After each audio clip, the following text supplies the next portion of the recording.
Hi, I thought I would do a whip and chat while I work on this Amy Stewart jigsaw puzzle.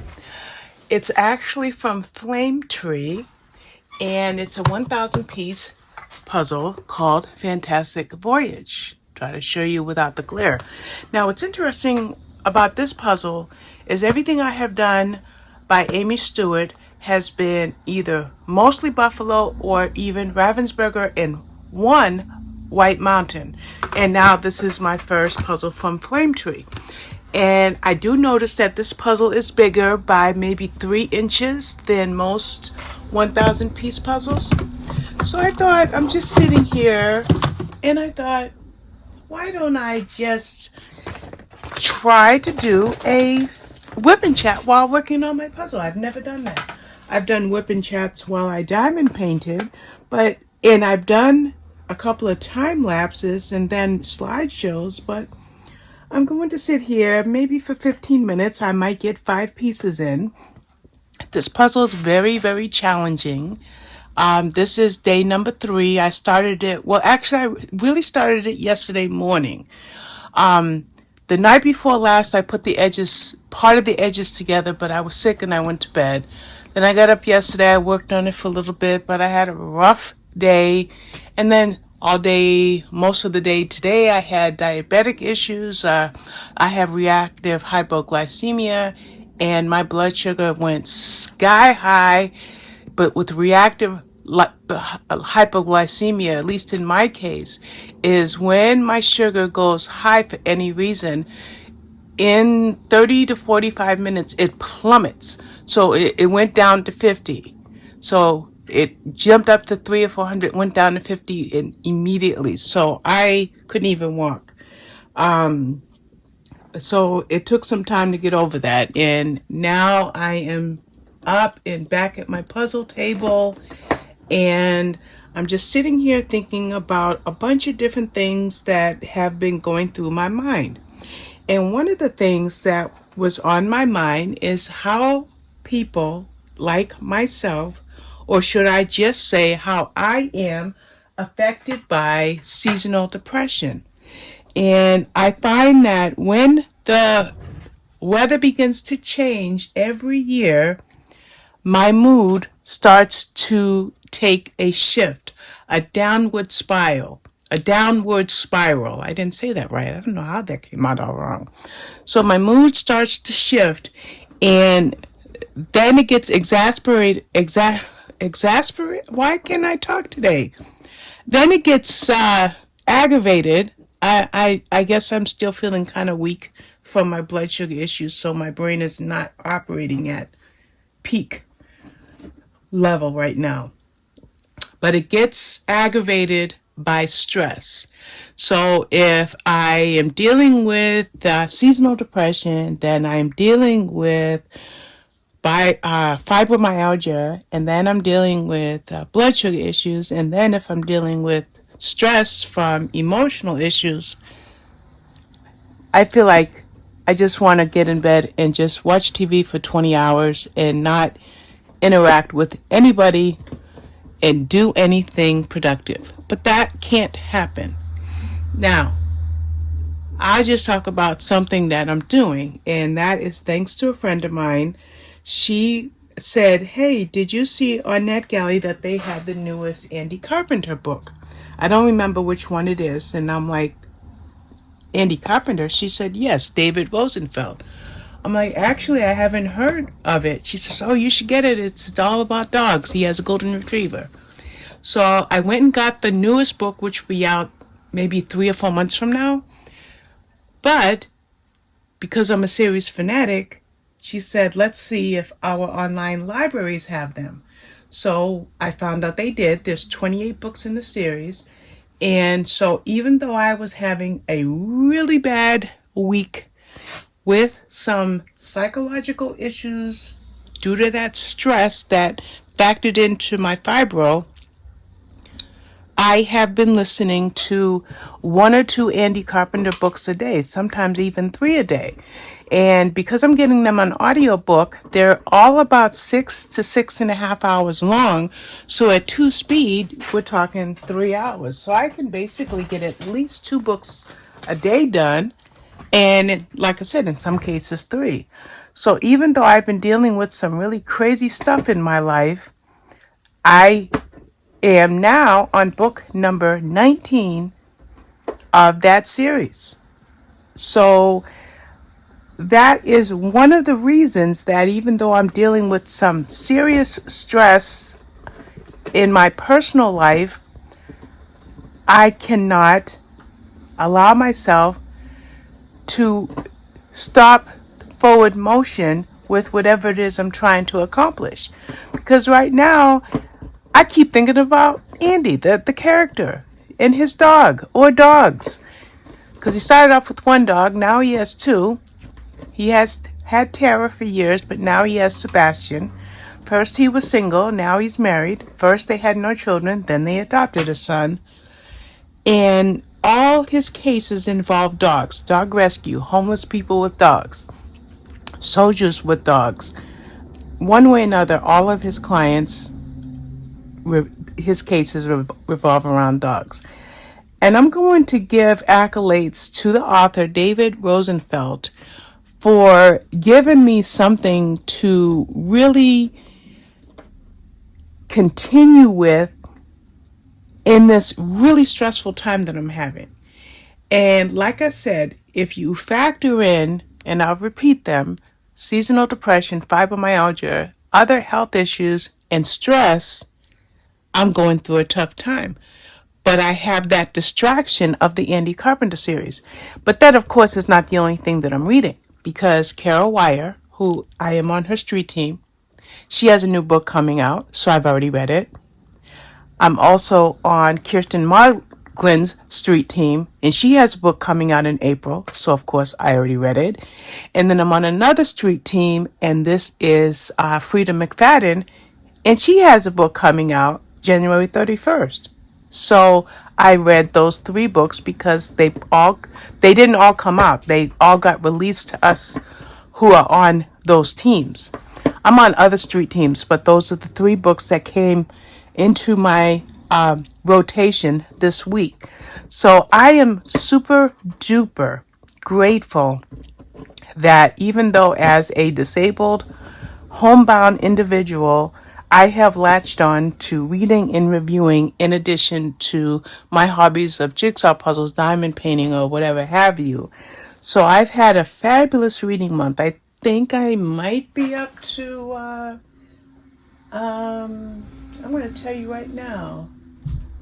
What book am I on for this month? I'm really far this month compared to last month. I am now reading Bark of Night, so that would put me 26, 27, 28, 29, 30, 31 books. I have read 31 books this month so far. So that is, you guys have no idea, or maybe you do. In fact, if you do, tell me in the comments. And this is what I want you to tell me. Do you have something in your life that really, really brings you down and makes you want to give up? But by the same token, you have something in your life that makes you keep going forward. Okay, so I'll repeat that. Something that really brings you down, but you have something that refuses to let you stay down. I have a lot to be thankful for. I have my faith first and foremost. I have a fabulous marriage of nearly 42 years. I have 10 children. I have 6 children, 10 grandchildren. I have a career as a professional book reviewer. I have these fabulous relationships with these authors. Like I mentioned, I'm on several street teams. I only named 3 because those are the 3 books that came into my queue this week. And I have my blog, I have my channel, and I have my friends. So that piece looks like it goes, oh, that piece does go there, but this piece does not go there. Okay. So anyway, I have no time to sink into the mire of ugly people in my life. Yeah. That stress that has knocked me down or tried to knock me down, it can't hold me back. Because last night I was like completely overwhelmed. So I was not going to sign into the Kingdom Hall, which, as a Jehovah's Witness, I have the ability to go to my meetings via Zoom if I can't attend them in person. So I let the clock tick by because I wasn't going to join. But I knew I needed that spiritual boost, and boy, did I get it. I needed that. Then I've got this Andy Carpenter series. Then I've got this delightfully beautiful jigsaw puzzle. Then I have my messenger ringing and pinging all day long, which right now my devices are in airplane mode so I can make this whip and chat video. And I've got some good friends on the side. In fact, I have a friend who is very, very, very wise and very, very, very dear to me. And she helped me to understand a lot of things about some of the things that I'm experiencing right now. And I'll use the word distractions that are in my life. Distractions such as reading, blogging, making videos for this channel, jigsaw puzzles, diamond painting, whatever. With those distractions, it keeps me motivated. It keeps me moving forward. I love that. I love that I can take my type A personality and be as productive as I can with the things that I have used in my life that keep me from sinking into that mire of depression and anxiety and pain. Yes, I'm on strong pain medicine. Yes, I'm on psychotherapy medication. Yes, I'm in therapy. Yes, I see a psychiatrist. Yes, I have to read the Bible every day. Yes, I have a delightful husband, but I've got it all lined up so that when I hit hard times like seasonal depression that gets exasperated, did I say it right this time? That gets exacerbated, maybe that's the way to say it, by stressful situations. I have enough to where I have something very, very, very different this year that's different than any other year I've had for like 15 years. And I'm only going to use the initials. This is the first year I have not dealt with SI. Okay, that's all I'm going to say on that matter.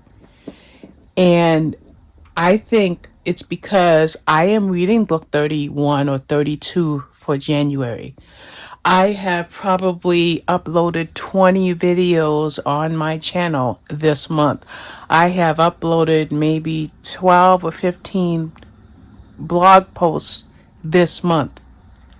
This month alone, I think I've gained 45 new subscribers on this channel.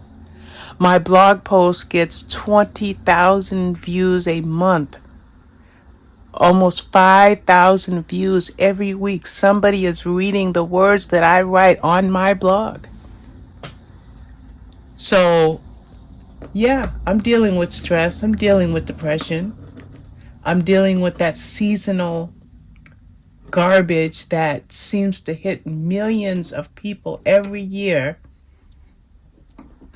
But I've lined my life up enough to where I don't have to deal with that negative headspace that would get me hospitalized. And would you know this, that a year ago, guess where I was a year ago? Today is Friday, January 20th. 1 year ago, I was in the hospital because I gave up. And I refused to give up this time. Last year in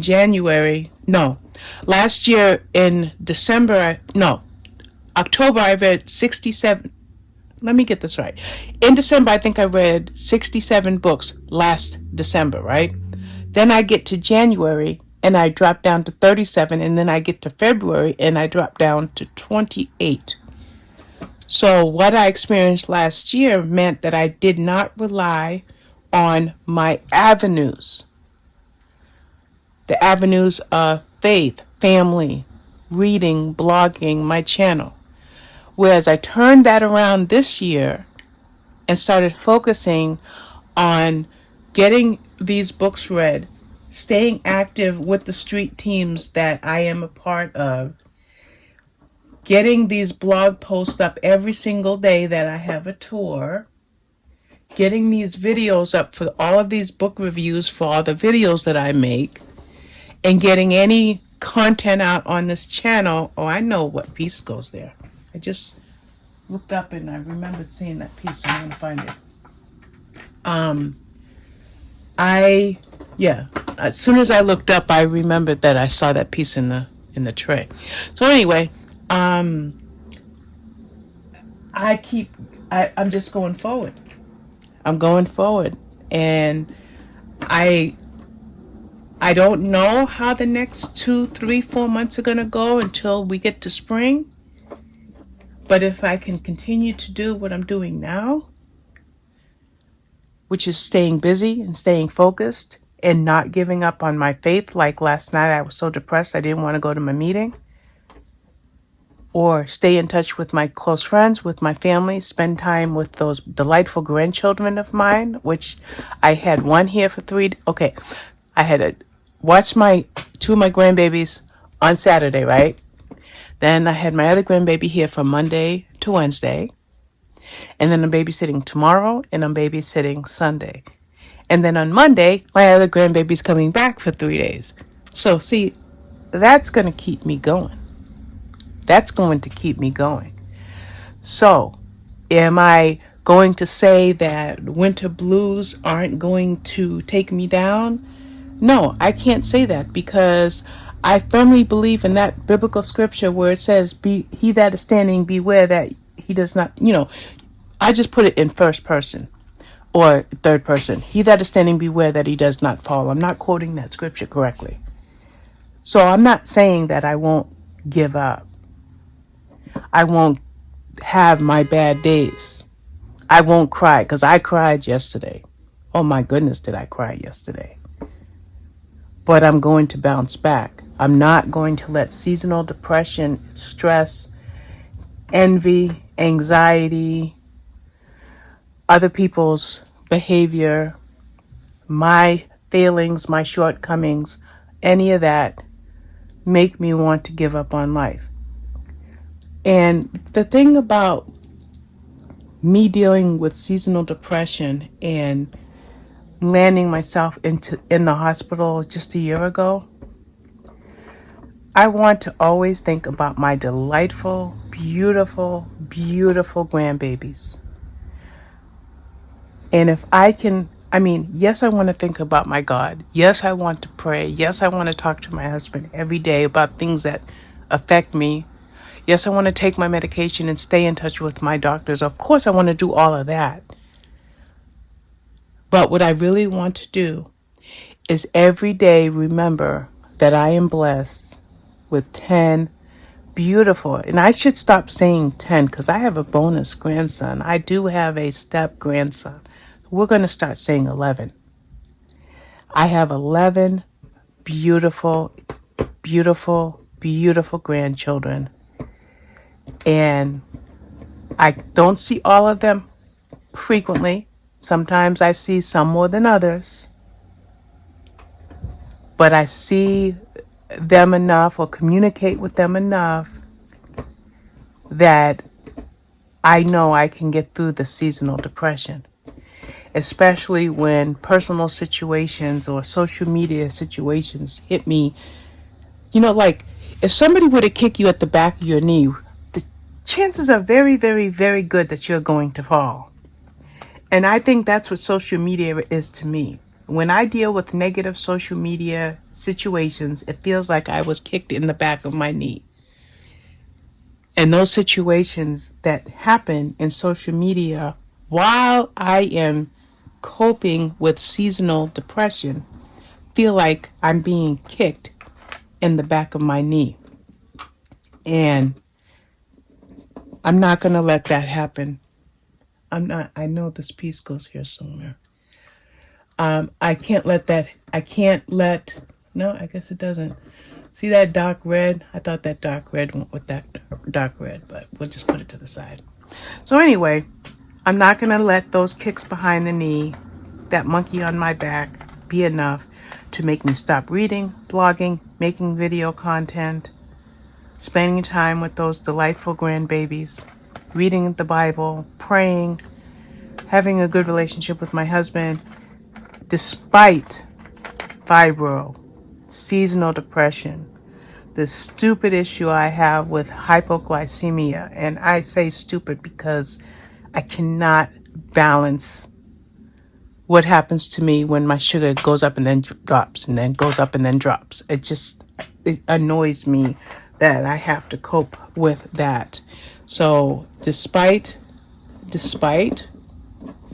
some stuff going on, I am feeling pretty excited.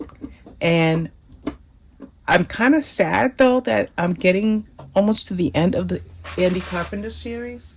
Like if I go to my spreadsheet, my series spreadsheet, let's see how many books I have left. I am currently reading, I just started Bark of Night. I finished Deck the Hounds. So I've got Dark of Night, Dashing Through the Snow, Muzzled, Silent Bite, Dog Eat Dog, Best in Snow, Holy Chow, Santa's Little Yelpers, and Flop Dead Gorgeous. It's Flop Dead Gorgeous that's not out yet that I have as a review book. If I do finish that series, guess what? Fashawn told me about this Donna Andrews series. It's the Meg Langslow series. And if you think the Andy Carpenter series is long at 28 books, guess what? This Meg Langslow series has 34 books. So if I do keep up this reading pace, as well as all my blog tour and book review titles, I will segue over to this Meg Langslow series. It looks like it's a cozy mystery series because I'll give you some of the titles. Murder with Peacocks, Murder with Puffins, Revenge of the Wrought Iron Flamingos. It's a bird series. Okay, so Andy Carpenter is a dog series, but the Meg Langslow series is a bird series. And based on these titles, I can tell you right now, it's a cozy mystery series. I haven't even looked it up. I just know that I plan on using this winter to read. And boy, am I so glad that I looked up these two lists of long series, because I have read through so many long series.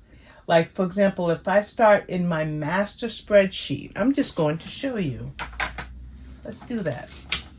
You're not going to be able to read this. This is my master series spreadsheet that I started in 2020. It's 2 pages long. Okay? Then for 2021, where are we at? I read so many series in 2020 that I only focused on these for 2021. And then for 2022, I focused on these. Most of these are all read. And now for 2023, I have, as mentioned, the Andy Carpenter and the Meg Langslow. Yeah, I'm a series fanatic.